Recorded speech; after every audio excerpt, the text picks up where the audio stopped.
বিভিন্ন সময় বিভিন্ন রাজনৈতিক প্রেক্ষাপটে রয়েছে, সব দলেরই কিছু কিছু প্রচার করছে, আছে না? প্রত্যেকটা দল, জামাত ইসলামের আছে, বিএনপির আছে, তারা তাদের ভালো কাজগুলো প্রচার করছে।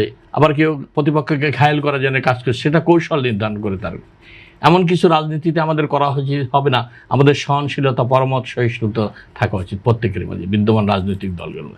কারণ আজকে দেখেন বাংলাদেশের জুলাই বিপ্লবের পর যে আজকের অবস্থা বিরাজ করছে, বিগত 18 বছর এই স্বৈরাচার সরকার, মঈন ফখরুদ্দিন ফ্যাসিস্ট সরকার, এই দুইটি সরকার বাংলাদেশের অর্থনীতি বলেন, রাজনীতি বলেন, সমাজনীতি বলেন, আমাদের প্রত্যেকটি জায়গায় সাংবিধানিক জাতীয় প্রতিষ্ঠানগুলো লুটপাট, দলীয়করণ করে ধ্বংসের স্তূপে পরিণত করেছে। এই বাংলাদেশকে বিনির্মাণ করা অত সহজ ব্যাপার নয়।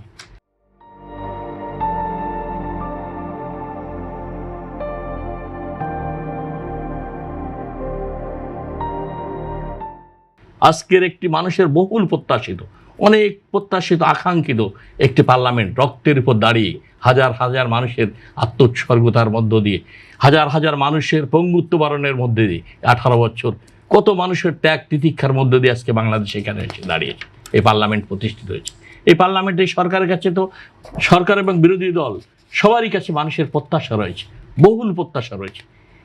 এই দেশের অর্থনৈতিক মুক্তি না আসলে বাংলাদেশের রাজনীতি বিফলে চলে যাবে। এই রাষ্ট্রকে আপনি বিনির্মাণ করতে পারবেন না। এর জন্য সবচেয়ে বেশি প্রয়োজন সহনশীলতা, পরামর্শ সহিষ্ণুতার মধ্য দিয়ে রাজনৈতিক স্থিতিশীলতা বজায় রেখে এই রাষ্ট্রকে আমাদের সামনের দিকে অর্থনৈতিকভাবে সমৃদ্ধির পথে নিয়ে যেতে হবে। সবচেয়ে বড় সংকট আজকে বাংলাদেশে এসে দাঁড়িয়েছে কি জানেন? আমাদের উন্নয়নের সবচেয়ে বড় বাধা হলো দুর্নীতি। এই দুর্নীতির কারণে এই 54 বছরে আমাদের বাংলাদেশের অগ্রগতি হয়। আমাদের বেকারত্ব আমাদের জাতীয় সংকটে পরিণত হয়েছে। ধনী গরিবের বৈষম্য আজকে আমাদের বৈষম্য প্রকট আকার ধারণ করেছে। এক শ্রেণীর মানুষ রাষ্ট্রশক্তি, রাজনৈতিক শক্তিকে ব্যবহার করে কোটি কোটি টাকা বিত্ত, বৈভব, প্রাচুর্যতার মালিক হয়ে বিদেশে পাচার করেছে। সেগুলো আমরা উদ্ধার করতে পারিনি। এই যে পাচারকৃত অর্থ এবং এখনও পাচার হচ্ছে, সেগুলো আমরা উদ্ধার বন্ধ করতে পারছি না। এগুলো হলো গুরুত্বপূর্ণ ইস্যু, রাজনৈতিক অর্থনৈতিক। আপনি তো গত 2 বছরে আপনি দেখেছেন, কয়েকদিন আগে সব পত্রিকা এসছে, সুইস ব্যাংকে বাংলাদেশের ব্যক্তি প্রতিষ্ঠানে 41% জামানত বৃদ্ধি পেয়েছে, অতীত হয়েছে। 31 লক্ষ কোটি টাকা এদেশে 18 বছর পাচার হয়েছে। আজকে একটা গরিব দেশ, এই দেশ থেকে যদি এই পরিমাণ টাকা আপনার বিদেশে পাচার হয়ে যায়, এই টাকাগুলো তো উদ্ধার করতে বলছিলেন যে এখন অর্থ পাচার হচ্ছে, এখন অর্থ পাচার কারা করছে?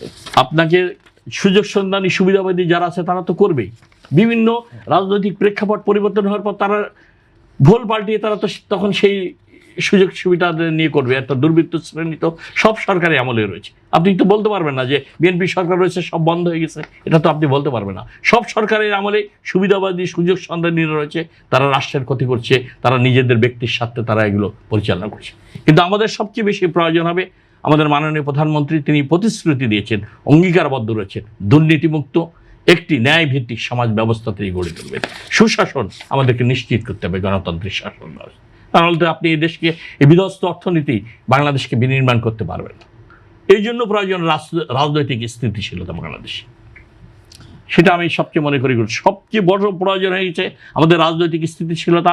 আমাদের বিশাল কোটি কোটি মানুষ রয়েছে, বেকার রয়েছে, তাদেরকে কর্মসংস্থানের সরকারি বেসরকারি খাতে উদ্যোক্তা সৃষ্টি করে তাদেরকে, তাদের মেধাকে কাজে লাগানো, কর্মসংস্থান। তা নাহলে এই কর্মসংস্থানের অভাবেই তো আজকে যুবকরা অপরাধের সাথে জড়িয়ে পড়ছে, সামাজিক অস্থিরতাশীলতার অপরাধের সাথে জড়িয়ে পড়ে, মাদকের সাথে জড়িয়ে পড়ে অপরাধ প্রবণতার জন্ম দিয়ে রাষ্ট্রের মানুষের জানমালের নিরাপত্তা বিঘ্নিত হচ্ছে অপরাধের সাথে জড়িয়ে।